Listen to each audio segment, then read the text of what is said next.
अगर कांग्रेस पार्टी तैयार है तो लग रहा है कि राहुल गांधी भी अब पहले वाले राहुल नहीं रहे। 2024 में उन्होंने जिस तरह से खुद को साबित किया है, उसके बाद उनके लिए यह कहना तो बनता ही है कि राहुल रिटर्न्स। नमस्कार, मैं अभय राय। हालांकि अभी उनके लिए मंजिल काफी दूर नजर आ रही है, लेकिन यह सियासत है। यहां कब किसका सिक्का चल निकले और कब वो खोटा हो जाए, इसका पता तो खुद उसको भी नहीं होता है। क्योंकि सियासत में दावे तो सबके होते हैं, लेकिन दाव उसी का चलता है जो समय पर सही मोहरे चले। इस बार राहुल गांधी ने शायद वही किया। सत्ता पक्ष ओवर कॉन्फिडेंस में था और राहुल ने इसी का फायदा उठाते हुए सीधे सीधे प्रधानमंत्री मोदी को निशाना बनाना शुरू किया।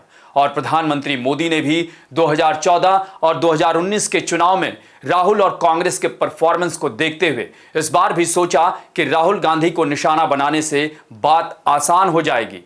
इसलिए उन्होंने ज्यादा से ज्यादा राहुल के खिलाफ ही हमला बोला, जिसका नतीजा यह हुआ कि बदले हालात में राहुल खुद ब खुद विपक्षी खेमे में सबसे मजबूत चेहरे के तौर पर उभरे। और विपक्षी गठबंधन इंडिया ने भी परोक्ष तौर पर ही सही, लेकिन राहुल को अपना नेता तो मान ही लिया। और इसके एवज में राहुल की पार्टी कांग्रेस ने जहां जहां प्रादेशिक पार्टियां मजबूत थी, उन्हें पूरा मौका भी दिया और खुद कम सीटों पर चुनाव भी लड़े।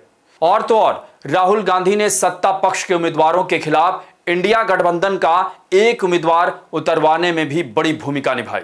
पश्चिम बंगाल, केरल और पंजाब को अगर छोड़ दें तो ज्यादातर जगहों पर राहुल गांधी की इस पहल का प्रयोग सफल भी रहा, खासकर बिहार, उत्तर प्रदेश, महाराष्ट्र जैसे राज्यों में।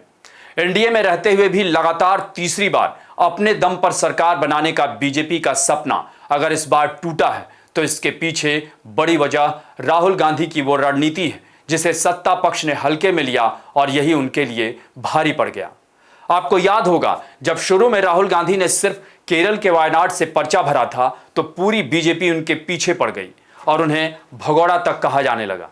लेकिन यह उत्तर प्रदेश में राहुल गांधी और उनके सहयोगी अखिलेश यादव की सोची समझी रणनीति थी कि वायनाड का मतदान खत्म होने के बाद बिल्कुल अंतिम क्षण में रायबरेली से पर्चा भरा जाए और फिर गांधी परिवार के इमोशनल कार्ड ने रही सही कसर पूरी कर दी।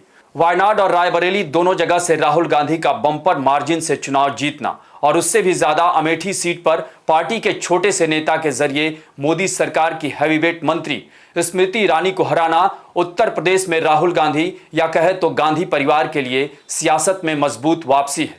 और इसी को देखते हुए कांग्रेस ने 11 जून से 15 जून के बीच मतदाताओं का आभार जताने के लिए धन्यवाद यात्रा निकालनी है। खबरों के मुताबिक इसी सिलसिले में राहुल गांधी और प्रियंका गांधी 11 जून को रायबरेली में धन्यवाद यात्रा का हिस्सा होंगे। वहीं बताया जा रहा है कि राहुल गांधी 12 जून को केरल के वायनाड का भी दौरा करेंगे। दरअसल रायबरेली और वायनाड दोनों सीट से जीतने के बाद इसी हफ्ते उन्हें एक सीट छोड़ने का फैसला करना है, जो उनके लिए कतई आसान नहीं होगा। क्योंकि कांग्रेस और राहुल के लिए दक्षिण का किला इसलिए हमेशा महत्वपूर्ण रहा कि जब जब वो उत्तर में कमजोर हुई, उसे दक्षिण ने ही मजबूती दी है। इसलिए वायनाड को लेकर राहुल गांधी क्या रणनीति अपनाते हैं, इस पर पूरे देश की नजर होगी। वहीं रायबरेली सीट तो राहुल गांधी ही नहीं, गांधी परिवार की पारंपरिक सीट रही है। इस सीट से 1977 या फिर 2-3 टर्म को छोड़ दें तो ज्यादातर बार राहुल गांधी के दादा दादी, मां और रिश्तेदार ही यहां से सांसद बनते रहे हैं। और इस बार तो 10 सालों बाद उत्तर प्रदेश में कांग्रेस ने 1-2 नहीं 6 सीटें जीती है।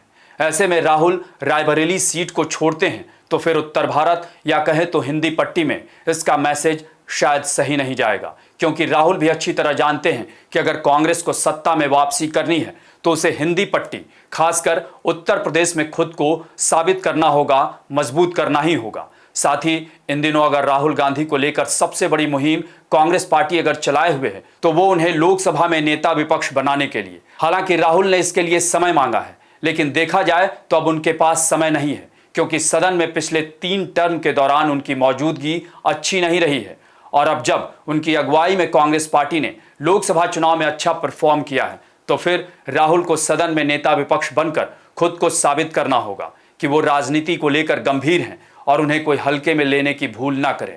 और वैसे भी 10 साल के लंबे अंतराल के बाद कांग्रेस पार्टी की हैसियत नेता विपक्ष देने लायक हुई है, तो फिर सड़कों पर अपनी काबिलियत दिखाने वाले राहुल गांधी को अब सदन के अंदर भी अपनी ताकत और काबिलियत दिखानी चाहिए।